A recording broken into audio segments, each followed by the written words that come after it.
Hello everyone, welcome to my new blog. I hope তোমরা সবাই ভালো আছো, আমরাও ভালো আছি। পিঙ্কি অফিস ব্লগে তোমাদের সবাইকে ওয়েলকাম। আজ এসেছি আমরা একটা ভালো জায়গা, সেটা হচ্ছে আলিপুর জেল মিউজিয়াম, যেটা এখন রেনোভেট করে হয়েছে। এখন এটা মিউজিয়াম, আগে এটা জেলই ছিল। তো 1906 সালে তৈরি হয় এই আলিপুর জেল, আর 2019 সালে এই জেলটি বন্ধ করে দেওয়া হয়, আর তখন থেকে পরিণত হয় এটা মিউজিয়ামে। 30 টাকা করে টিকিট।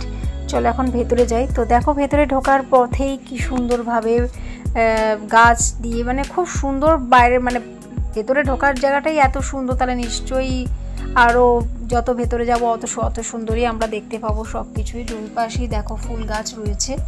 আসল কথা, মাম্মামের এখন যেহেতু পরীক্ষা সব শেষ, একটু ঘুরতে যাওয়ার ব্যাপার, সেই হিসাবেই চলে এসেছি। এরপরে তো আর বাইরে সেই মতন যেতে পারবো না, কারণ অনেক রোদ্দুরের এখনই এত তাপ। তো যাই হোক, চলো এখন চলে এসেছি আমরা ভেতর দিকটা অনেকটা।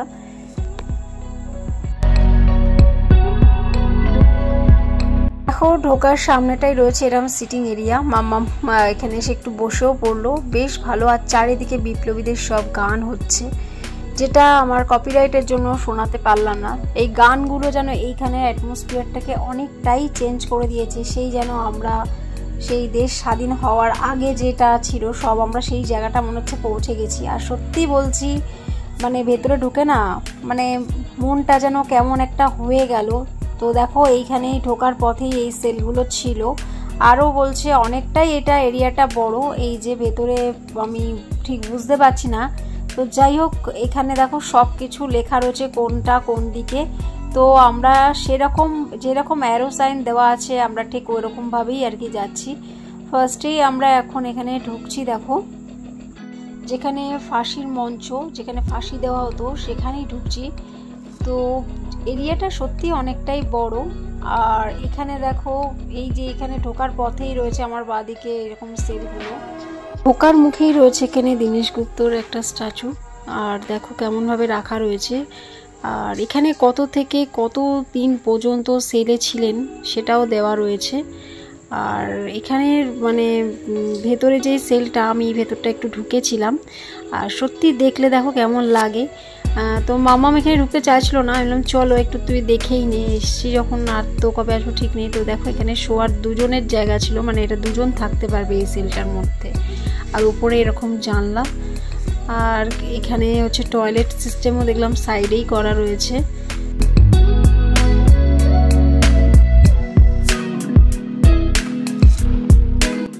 এবার আমরা যাচ্ছি ফাঁসির মঞ্চের দিকে, যেখানে ফাঁসি দেওয়া হতো সেই জায়গাটা। তো মাম্মা অনেক কিছু জিজ্ঞেস করছিল, তো এত কিছু আমি নিজেও ঠিক জানি না, যেটুকু দেখছি সেটুকু ওকে বোঝাচ্ছিলাম। তো চলো এবার ওই দিকটায় আমরা যাই।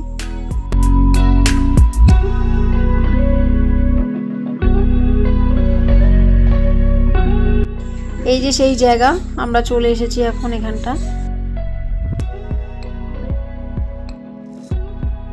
এই রুমটা হচ্ছে ফাঁসি দেওয়ার পর এখানে মৃত ব্যক্তিকে পরীক্ষা করা হতো, সেটাই এখানে সেইভাবেই করা রয়েছে। আর এই হলো সেই ফাঁসির মঞ্চ, যেখানে দেখো সামনে একটা বক্স রয়েছে। এখানে এই ফাঁসি দেওয়ার পর ওই মৃতদেহ বক্সের মধ্যে চলে আসতো। আর এটা হলো বিশাল বড় একটা বেল গাছ, আর সত্যি অনেক বেলও হয়ে আছে। আর এই জায়গাটা দেখলে, আর এইখানে যে গানগুলো হচ্ছে, যেন সত্যি বলছি মনটা বড্ড খারাপ লাগছে। তো চলো আমরা এখন ওই দিকটা আবার যাই।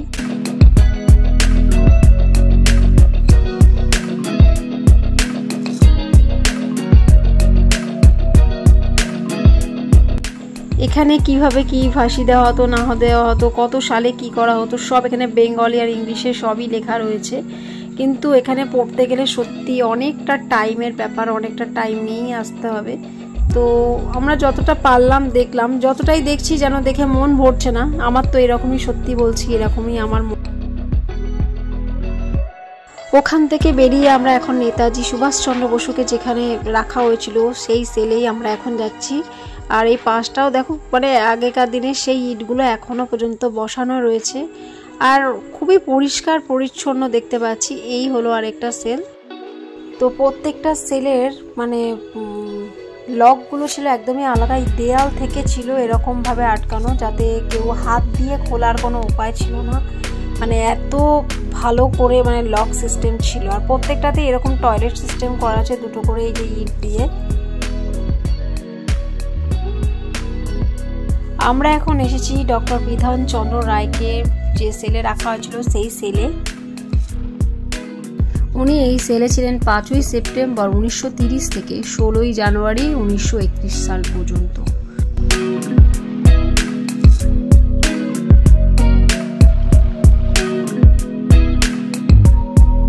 এবার আমরা ওই উপরে যাচ্ছি, মানে দোতলায় উপরে।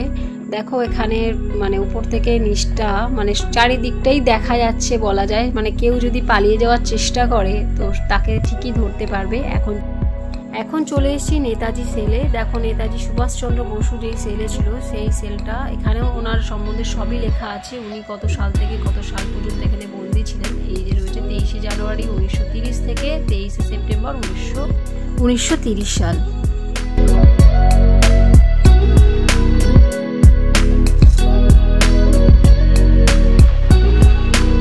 আর ওনার পাশেই ছিল চিত্তরঞ্জন দাসের সেল। তো এখানে ওনার কোনো মূর্তি দেখতে পাচ্ছি না, এখানে কিছু ফটো দেখতে পাচ্ছি আপাতত। আর এই যে উনি ছিলেন এই যে বাইরেটা উনি দেখছিলেন, মানে মনে হচ্ছে না একটা মানুষ সত্যি দাঁড়িয়ে রয়েছে।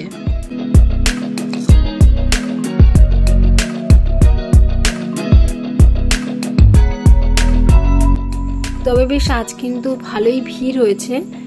আমি ভেবেছিলাম হয়তো খালি খালি থাকবে, আমরাই হয়তো একা এসছি গরমের মধ্যে, কিন্তু না, এখানে অনেকেই এসছে, ভালোই ভিড় রয়েছে আজকে। তো আমরা এখন নিচে যাচ্ছি। আর এই ইটগুলো যে আগেকার সেই স্টোনগুলো, এগুলো সব পাতা রয়েছে। আর এখানে আমরা এখন ঢুকছি নেহেরু কক্ষ, যেখানে জওহরলাল নেহেরুকে রাখা হয়েছিল। তো আমরা সেই সেলেই এখন আসছি। আর এখানে বসে আছে ঢুকতে ইন্দিরা গান্ধী। তো এটা আমি শুনলাম যে উনি এখানে এই গাছের তলায় এসে বসতেন নেহেরুর সঙ্গে দেখা করার জন্য। তো এখানে আমরা ঢুকেই দেখো এখানে দেখতে পাচ্ছি উনি এরকমভাবে বসে রয়েছেন। আর সত্যি মনে হচ্ছে না একটা সত্যিকারেরই মানে নেহেরুজি বসে রয়েছে সত্যি। যাই হোক, চলো এবার আমরা এখান থেকে এখন বেরিয়ে যাই। তো মোটামুটি তো অনেকটাই সময় হলো আমরা এসছি, মাত্র এইটুকুনি দেখতে পেয়েছি। এখানে লাইব্রেরিটাও এবার আমরা দেখবো।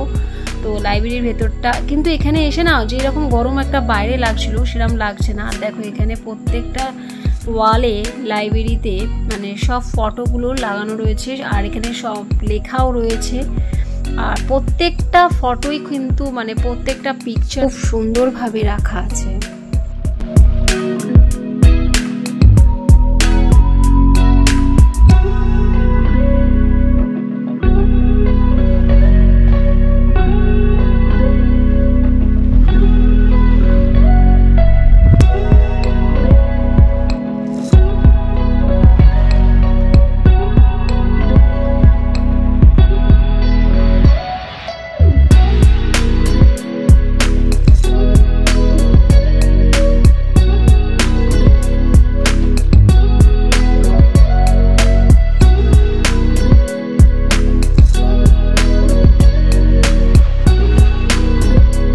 আমরা লাইব্রেরি থেকে বেরিয়ে এসেছি, এখন যাব এই যে সামনে যেটা দেখতে পাচ্ছ লাল রঙের একটা বাড়ি, সেখানে লেখা রয়েছে দ্বীপান্তরে হচ্ছে বন্দি জীবন। আর এইখানের পাঁচিলগুলো শুধু একটু দেখো কত উঁচু উঁচু। তো চলো এখন ওখানে গিয়ে দেখি কি কি আছে না আছে।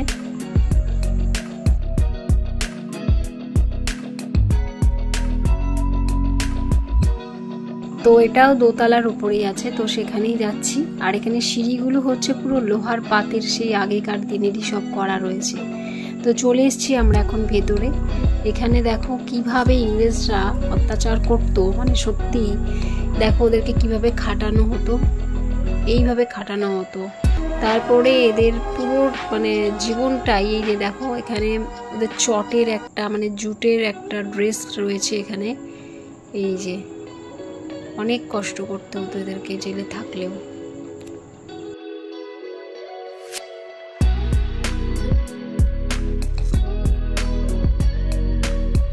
দেখো এলসিডিতে দেখাচ্ছে সেলুলার জেলের হচ্ছে কনস্ট্রাকশনের কাজ চলছিল, আর তারপরে দেখো কিরকম হয়েছে প্রত্যেকটা এখানে এলসিডিতে দেখা যাচ্ছে।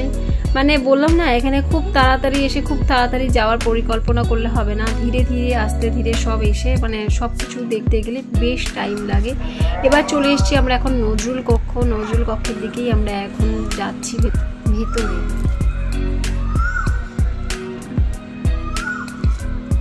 আর যেহেতু এখানে অনেক গাছও রয়েছে, গাছে কিন্তু খুব কোকিল ডাকছে, আর মামামি বেশ মজা পেয়েছে, এতটা জায়গা পেয়েছে, বেশ দৌড়ে দৌড়ে যাচ্ছে, সব দেখছে আর জিজ্ঞাসা করছে এটা কি আর ওটা কি। তো চলো আমরা এখন চলে এসেছি নজরুল কক্ষে, ভেতরটা এখন আমরা যাব। ঢুকেই মনে হচ্ছে সত্যিকারের যেন উনি বসে আছেন, আর ওনার এখানে প্রত্যেকটা বই সুন্দর করে রাখা রয়েছে, আর এই যে ওনার প্রত্যেকটা ফটো এই ওয়ালে লাগানো রয়েছে। আর এই যে সামনে ফুলটা যে রাখা রয়েছে অরিজিনাল রাখা, আর গন্ধটাও সেরকমই বেরোচ্ছে। আর সত্যি আমি পাশে ওখানটা দাঁড়িয়ে যখন মানে ভিডিওটা করছিলাম মনে হচ্ছে সত্যি যেন উনি বসে রয়েছে আর আমি আর উনি একাই রয়েছে এই কক্ষে। মাম্মামের তো খুব ইচ্ছা হ্যান্ডরাইটিং দেখার, তো দেখো বেঙ্গলি হ্যান্ডরাইটিংটা মাম্মাম দেখে আবার একটু পড়ছিল, তো সত্যি যেন দেখলে গাটা কাটা দিয়ে উঠছিল। আমরা এখন নজরুল কক্ষ থেকে বেরিয়ে গেলাম, বেরিয়ে এখন ওই সাইডটা আবার ঘুরবো। মামা কেমন লাগছে তোমার দেখতে? ভালো, কত কিছু দেখলে, কত নলেজ, কত অভিজ্ঞতা হলো বলো তো? ভালো লেগেছে? বাহ, তুই কিন্তু ভালো জায়গায় গুছিয়ে গুছিয়ে নিয়ে এসেছিস আমাদেরকে। সিরিয়াসলি আমার এত ভালো লাগছে, আমার এরকম জায়গা খুব ভালো লাগে। এবার আমরা যাব ঐতিহাসিক কারাকক্ষ। এই যে বন্দীদের জীবন চর্চা, কিভাবে তারা নিজেদের জীবন চর্চা করতো সেদিকটাতেই যাচ্ছি। আজকে তো প্রত্যেকটা জায়গায় দেখো এরকম গাছ রাখা, কিন্তু পরিচর্যা করা হয় যে দেখে সত্যিই বোঝা যাচ্ছে। অনেকের মানে অনেকগুলো দিক দেখলাম, সেগুলো আমাদের ঢুকতে দিল না, কারণ ওখানে কনস্ট্রাকশনের কাজ চলছে, ওগুলো সব ভেঙে চলে গেছে, সেগুলো সব ঠিকঠাক করছে। তো চলো এখন আমরা এর ভেতরে যাই, দেখি এখানে কি কি আছে।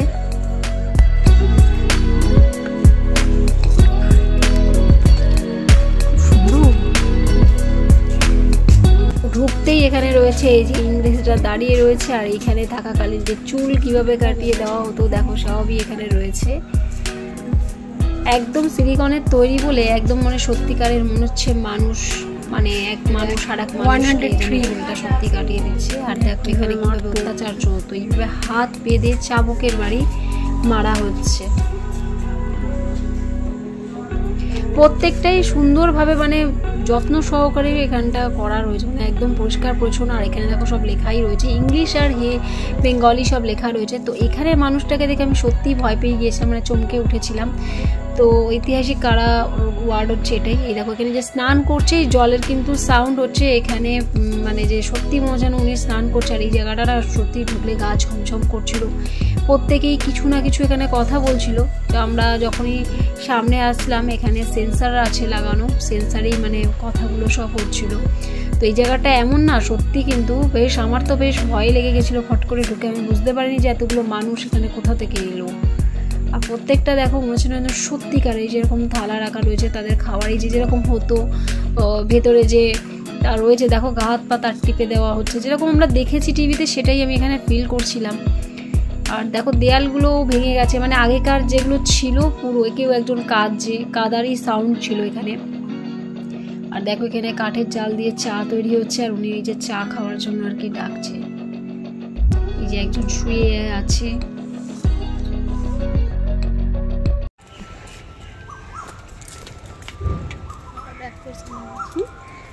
আর দৌড়ায় না, কত দৌড়াচ্ছে, শুধু দৌড়েই যাচ্ছিস, তো দৌড়েই যাচ্ছিস। আয় দৌড়ে চলে গেল মেয়ে, কত দৌড়াবি, হাঁপিয়ে যাবি তো। আর এটা হলো আর্ট গ্যালারি, দেখো এখানে ঢুকতে দিচ্ছে না। এখানে দেখো দুর্গা প্রতিমাকে রাখা রয়েছে, প্রত্যেকটা জিনিস কত সুন্দরভাবে রাখা, কিন্তু এখানে ঢোকার কোনো মানে ব্লক করা রয়েছে, এখানে ঢোকা যাবে না। আমি বাইরে থেকেই নিয়েছিলাম ভিডিওটা। এবার আমরা এই দিকটায় যাব।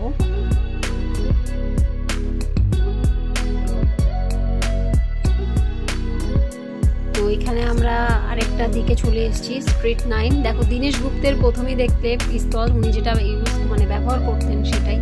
তো এখন আমরা যাচ্ছি ওপর দিকে। ওপরে মানে কি কি আছে সেটাও নিশ্চয়ই দেখাবো তোমাদেরকে।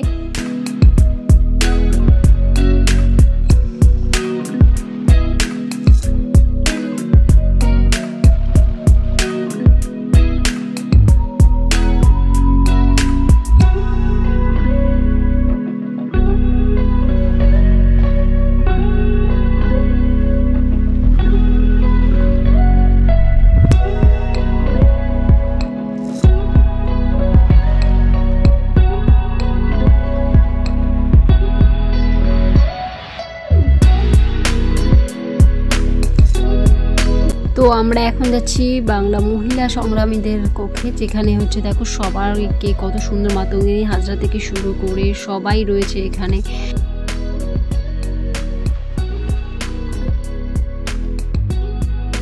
বিদ্রোহী থেকে ঋষি অরবিন্দের জীবন কেমন ছিল দেখো এখানে। এই ফুলগুলোর মানে একদম অসাধারণ গন্ধ চারিদিক মমক হচ্ছে। এই যে উনি ওখানে বসে রয়েছে, তো ওনারও সব কিছুই এখানে দেখো ওয়ালে লাগানোই রয়েছে। এগুলো পড়তে গেলে সত্যি অনেক সময়ের ব্যাপার, কিন্তু অতটা সময় ছিল না। মোটামুটি এখন সন্ধে হয়ে এসছে, আমাদেরকে এবার বেরোতে হবে। যতটা পারলাম তোমাদের সাথে আমি শেয়ার করলাম। নেতাজি সুভাষচন্দ্র বসুর প্রতি যে শ্রদ্ধাঞ্জলি সেটা দেখো আলাদা কক্ষ করা রয়েছে, প্রত্যেকেরই আলাদা দেখলাম কক্ষ করা হয়েছে, সবকটাই তোমাদের সাথে শেয়ার করলাম। আরও যদি ভিডিওটা নিতাম হয়তো অনেকটাই লেন্দি হয়ে যেত, তাও যতটা পারলাম তোমাদের সাথে একটু শেয়ার করে দিচ্ছি। কারণ দেখো এখানে রয়েছে উনি কত সালে মানে কোথায় মানে এইখান থেকে বেরিয়ে এই সেল থেকে বেরিয়ে উনি কোথায় গিয়েছিলেন সব এখানে ইন্ডিকেট করা রয়েছে। আর এখানে মাননীয় মুখ্যমন্ত্রীরও কিছু মানে ফটো রয়েছে। এই কক্ষটা পুরো মাননীয় মুখ্যমন্ত্রীই রয়েছে। আর এখানে দেখো এখানে চা বাগানে উনি গিয়েছিলেন, ওনার কিছু বইও রয়েছে এখানে রয়েছে, এখনো মানে পড়ার একটু দেখছিলাম অল্প অর্ধেক। আর এই যে উনি এখানে চা বাগানে যে চা তুলছিলেন কোন ড্রেসটা পরে সেটাও রয়েছে, যে চায়েরও কিছু ডেমো দেওয়া রয়েছে। তো আমরা এখন চলে এসেছি ফুড কোর্টের দিকে, একটু চা বা কফি যা হোক কিছু একটু নেবো। মামামেরও খুব খিদে পেয়ে গিয়েছিলো। তো এখানে এইটা খুব সুবিধা যে এতক্ষণ ঘোরার পর একটু কিছু অন্তত আমরা খেতে পারবো। আমরা বা তোমরা যেই আসো না কেন একটু খেতে পারা যাবে। তো আমরা এখান থেকে একটু কফি অর্ডার করছি, আর মামামের একটু মোমো পছন্দ, তো মোমো একটু অর্ডার করে দিচ্ছি। এখানে বসারও বেশ ভালো সুবিধা রয়েছে। আর এখানে দেখো দুজনে নিয়ে নিয়েছি কফি। মামামের মোমোটা এখনও আসেনি, আসছে। ওর চিকেন মোমোই অর্ডার করেছিলাম ওর জন্য একটু। এগুলো খাওয়া দাওয়া করে এখন আমরা যাব, মানে যেতে হবে আর কি, বেরিয়ে যাবো এখান থেকে। এখানে একটা লাইট শো হয়, সেটা 6:30 থেকে, ওটা 100 টাকা করে টিকিট লাগে। তো আমরা আর কোনো একদিন যদি আসি এখানে নিশ্চয়ই সেটা একটু তোমাদের সাথে শেয়ার করব। তো যখন বেরিয়ে যাচ্ছি দেখো চারিদিকটাই ফাঁকা, এরকম বড় বড় উঁচু উঁচু ওয়াল। তো আমাদের সব কমপ্লিট হলো দেখা। এখানে লাইট শো হয়, তো লাইট শো আমরা দেখছি না, আমরা এখন বেরিয়ে যাচ্ছি। এখানে 6:30 থেকে লাইট শোটা স্টার্ট হয়, কিন্তু ভীষণ ভালো লাগলো। পারলে তোমরা একবার ভিজিট করো এখানে, অবশ্যই আমি বলবো দারুণ দারুণ সুন্দর লাগলো। যদি ভালো লাগে লাইক কমেন্ট শেয়ার করতে ভুলো না। আর বললামই যে তোমরা একবার অন্তত এখানে এসে ভিজিট করো। তো এখনের জন্য সবাইকে টাটা।